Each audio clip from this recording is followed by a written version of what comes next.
En la actualidad, el sistema de salud en México está conformado por dos sectores, el público y el privado, que han sido víctimas de diversos cambios para reformar y mejorar su servicio. En el gobierno de Echeverría se amplió el número de beneficiados del IMSS, al que solo tenían acceso los trabajadores y su familia, creándose dos figuras: la incorporación voluntaria al régimen obligatorio, donde quedaron las personas inscritas en el instituto, y los servicios de solidaridad social utilizados por los grupos vulnerables, recibiendo atención médica sin necesidad de pago. Con este cambio se crearon institutos para atender especialidades médicas. Los primeros fueron el Instituto Nacional de Pediatría en 1970, el Instituto Nacional de Perinatología en 1977 y en 1979 el Instituto Mexicano de Psiquiatría y el Instituto Nacional de la Senectud, hoy conocido como INAPAM. En 1981, por acuerdo de López Portillo, se creó la Coordinación de los Servicios de Salud de la Presidencia de la República, cuya misión fue determinar los elementos que normarían los servicios públicos de salud, a fin de integrarlos en un sistema nacional de salud que cubriera a toda la población. El resultado fue la descentralización de los servicios de salud en México. El objetivo era ampliar la cobertura, mejorar la calidad de los servicios y la eficiencia en la atención y los derechos de los trabajadores. Además, se pretendía bajar los costos y racionalizar el gasto en salud. Esto permitió que en 1984, durante el gobierno de Miguel de la Madrid, se implementara la Ley General de Salud, que definió las bases y modalidades de acceso a los servicios y fijó lineamientos de acción para los programas de salud. De 1990 a 1999 se realizaron reformas de descentralización para otorgar a la entidad federativa la autoridad de ejercer funciones, asignando los recursos correspondientes, permitiendo que los estados decidieran qué programas aplicar acorde con sus necesidades, y se logró así en 1993 que IMSS e ISSSTE ampliaran su eficacia y calidad. En el gobierno de Salinas se pretendió sustituir las instituciones públicas por las privadas. La inequidad en la atención pública aumentó cuando inició la segunda reforma a nivel salud, que pretendía la modernización, descentralización de los servicios, apoyo de los institutos nacionales de salud y universidades del país. La seguridad social incluía un sistema de pensiones relacionados con la edad.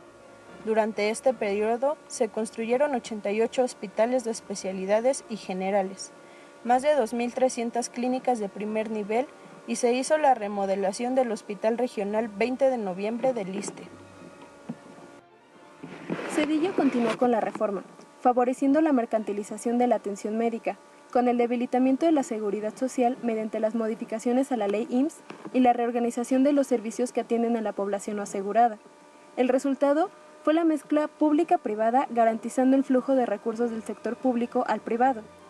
En este periodo creció la población anciana y de zonas marginadas en el país, lo que a su vez provocó el aumento en problemas de salud con una mayor presencia de padecimientos crónico-degenerativos que resultaba en tratamientos más costosos y de difícil prevención, para lo que se crearon programas sociales con el objetivo de brindar apoyo a los que lo necesitaban y se instalaron 9.516 casas amigas de la salud del niño y de la madre, con lo que a la fecha suman 34.248 las instalaciones de este tipo.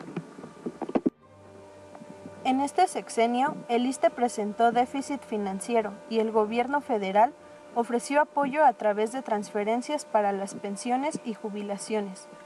Durante el sexenio de Fox se realizó una reforma que presentó 4 acciones: separar el financiamiento de la prestación de servicios, incentivar la participación del sector privado, crear un Fondo Nacional de Salud Pública y establecer el seguro popular, en el que la cobertura efectiva se condicionó a una necesidad verdadera.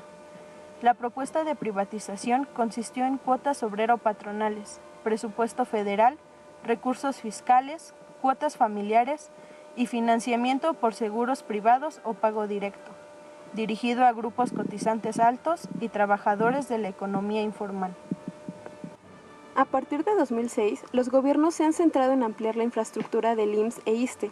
Durante el primer sexenio se construyeron más de 1.000 unidades médicas de especialidades, y durante el segundo sexenio se duplicó la construcción de hospitales de especialidad y alta especialidad, como la modernización de algunos otros, y se han creado programas sociales para dar oportunidades de un mejor servicio a zonas marginadas, entre otros que aseguran los servicios médicos de alta especialidad a la población. En los últimos 40 años, las condiciones de salud de enfermedad han ido cambiando por diversos factores. Sin embargo, la respuesta del gobierno ante dicha situación ha sido la misma: construcción, remodelación y reorganización de los sistemas de salud, que a su vez dan una solución biomédica superficial, sin atender el origen de la enfermedad crónico-degenerativa, restándole así importancia a lo psicológico. El desarrollo de la medicina durante el siglo XIX conceptualiza la enfermedad como un problema que tiene una unicausalidad, y el énfasis de la enfermedad está en el síntoma. Basada en el modelo biomédico, emplea un enfoque fragmentado de la salud-enfermedad. El cuerpo del ser humano se concibe como una máquina, la enfermedad como un daño y el médico el llamado a repararlo. Al despuntar el siglo XXI, el ámbito de las ciencias de la salud ha experimentado sustanciales cambios. El reconocimiento del modelo biopsicosocial, la nueva conceptualización del proceso salud-enfermedad y el conocimiento de factores asociados a este proceso, el desarrollo de los conceptos de calidad de vida y bienestar, el fracaso de los antiguos sistemas sanitarios, la caracterización de la atención primaria como fundamental y la incorporación del trabajo en equipo son hechos que en las últimas décadas han condicionado la inclusión de las ciencias sociales en una nueva forma de pensar en salud. Cada día se demandan nuevos profesionales que sean capaces de contribuir desde la investigación hasta la práctica a la búsqueda de soluciones adecuadas. Dicho modelo se caracteriza por ser organicista, curativo y especializado. Organicista porque el centro de interés gira en torno al cuerpo humano y a la representación de la enfermedad en los órganos.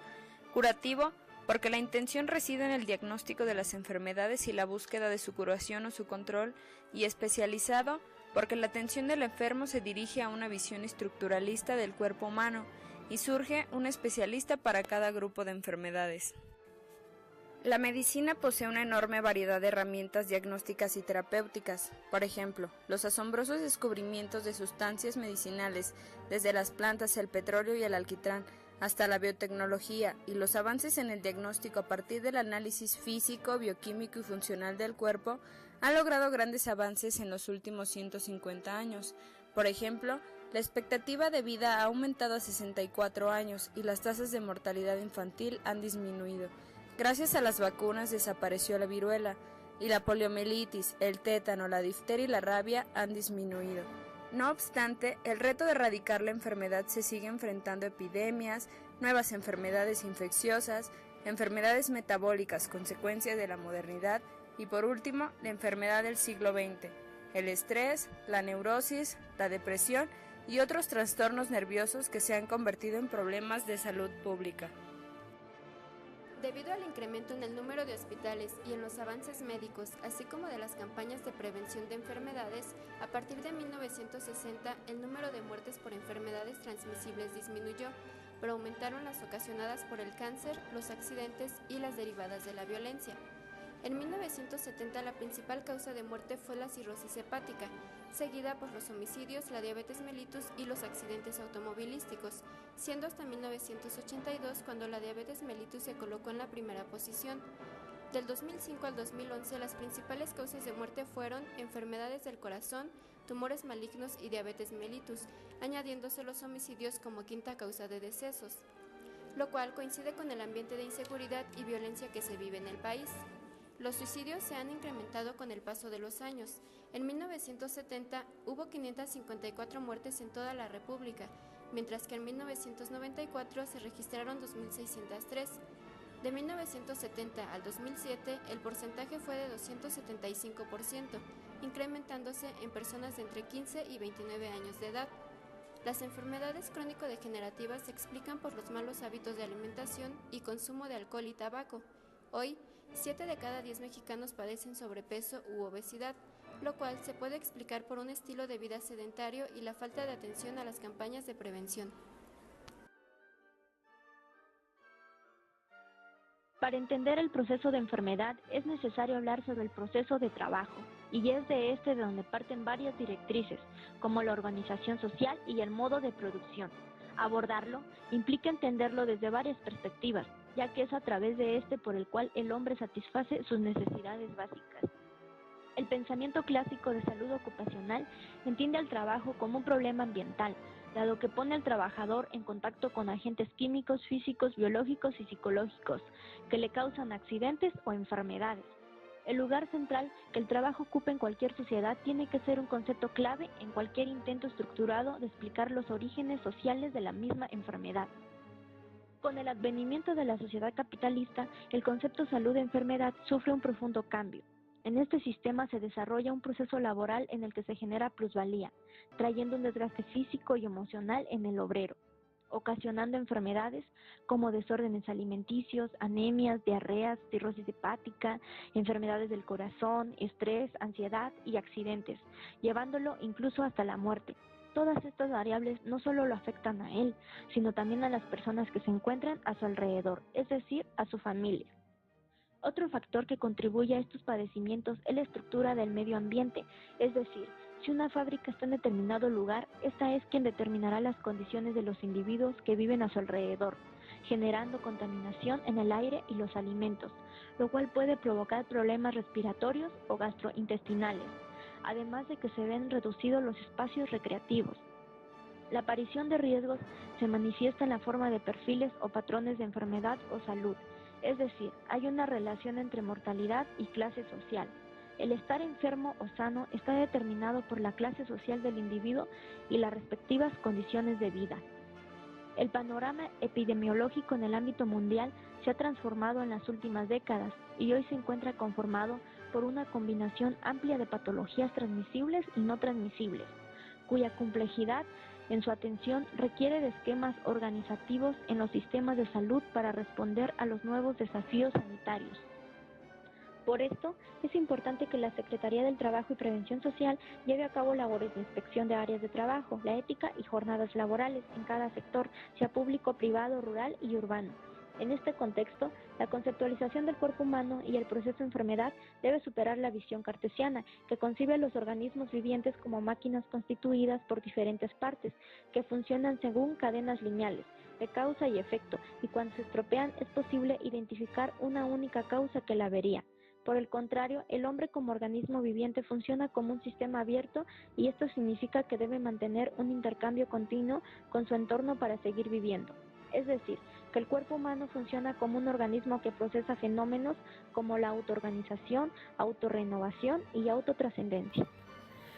Cuando lo orgánico y lo emocional se encontraron en una relación muy estrecha, esto se convirtió en una nueva realidad corporal que se enfrasca en una lucha por la conservación de la vida.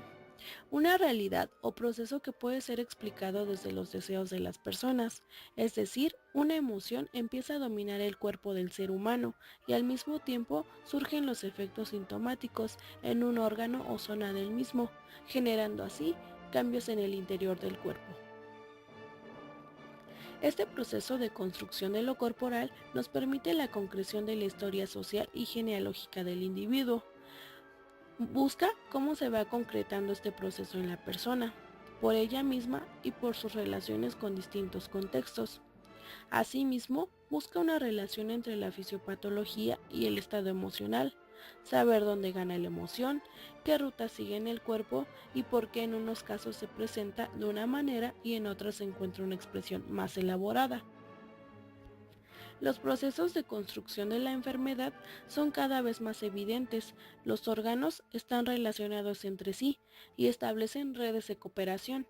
Entonces, cuando el cuerpo entra en desequilibrio, esta red se perturba y un órgano será el más afectado y el cuerpo entrará en un proceso de pérdida de energía y de salud. Pero el grado de afectación estará determinado por el estilo de vida del individuo y el espacio social en el que viva, así como el acceso al trabajo, a los alimentos, a la cultura, a la diversión, es decir, al deber ser. Por este deber ser, el cuerpo se vuelve artificial y solo permite ver los diversos recursos que gesta el cuerpo. La conducción de una forma de vivir no solo pone límites a los órganos, sino también a los efectos en el estado emocional. El cuerpo se relaciona en el espacio inmediato, política, cultura, estado, comercio, etc. Por lo tanto, el órgano es entendido como la parte del cuerpo que se encarga de diversas funciones. Por ello, no es libre dentro del espacio en el que vive. y se ve afectado por su entorno.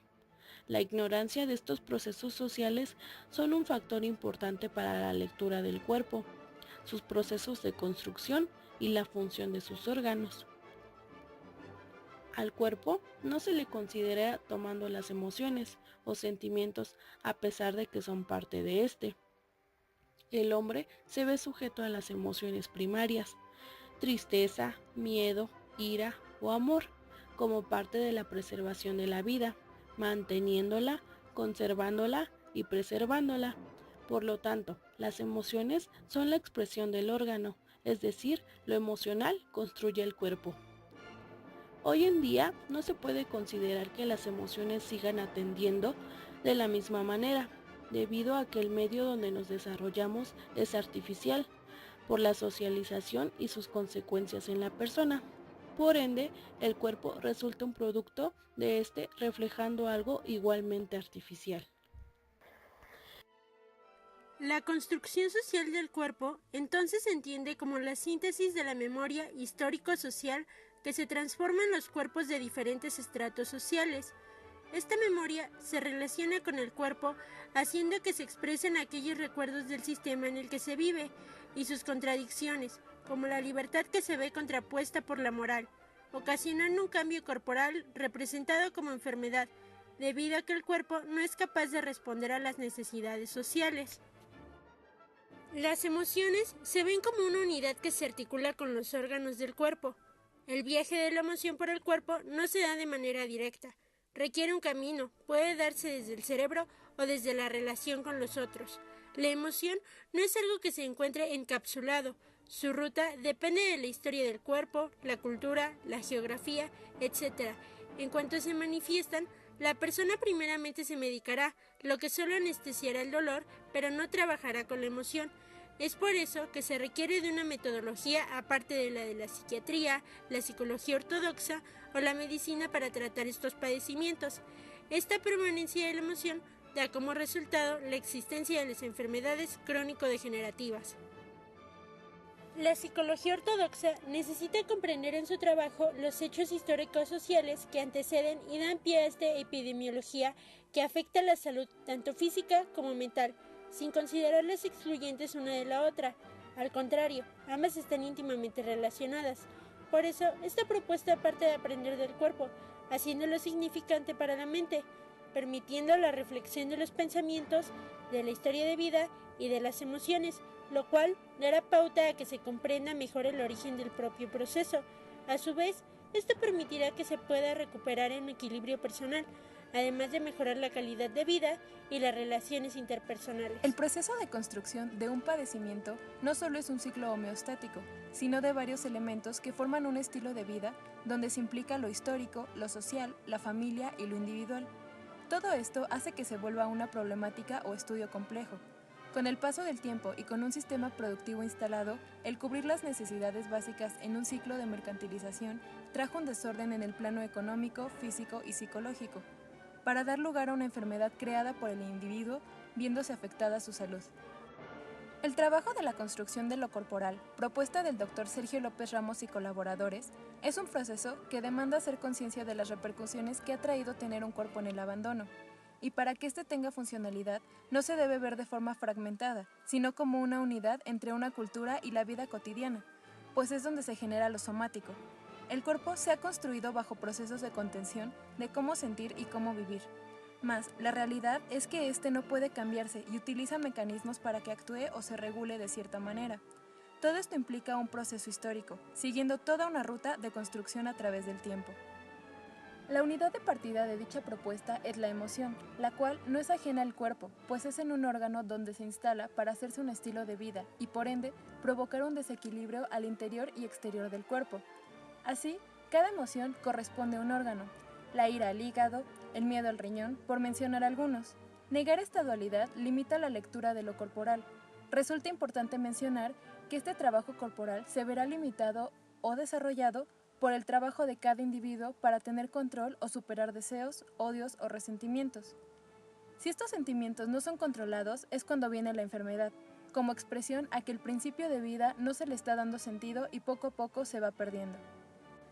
Partiendo de toda esta propuesta, el psicólogo debe orientarse a un ejercicio donde domine la técnica y dé soluciones a la demanda de la población.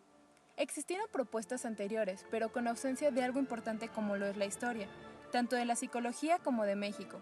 Esto con la finalidad de entender cómo se fue formando ese estilo de vida, del cual nos apropiamos y se encarnó al interior del cuerpo.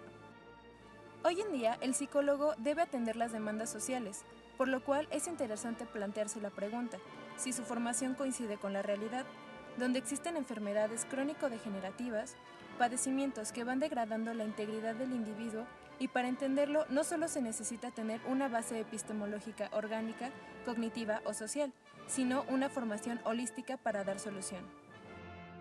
Nos parece que la propuesta tiene relevancia y sentido si la analizamos a partir de la realidad que estamos viviendo, donde las soluciones que se dan no siempre parten desde su origen, siguiendo un proceso para esclarecer un fin. Y esto muchas veces, si no es que siempre, las explicaciones son fragmentadas y es por esto que no se da solución a problemáticas que se encuentran en un estado de latencia. El perfil del psicólogo que se propone es interesante, pues al implicarse sería conocedor de todo este proceso, y no solo de aspectos psicológicos, sino sociales, históricos, etc. Así, podría atender y entender las demandas de una realidad que está en crisis de forma competitiva.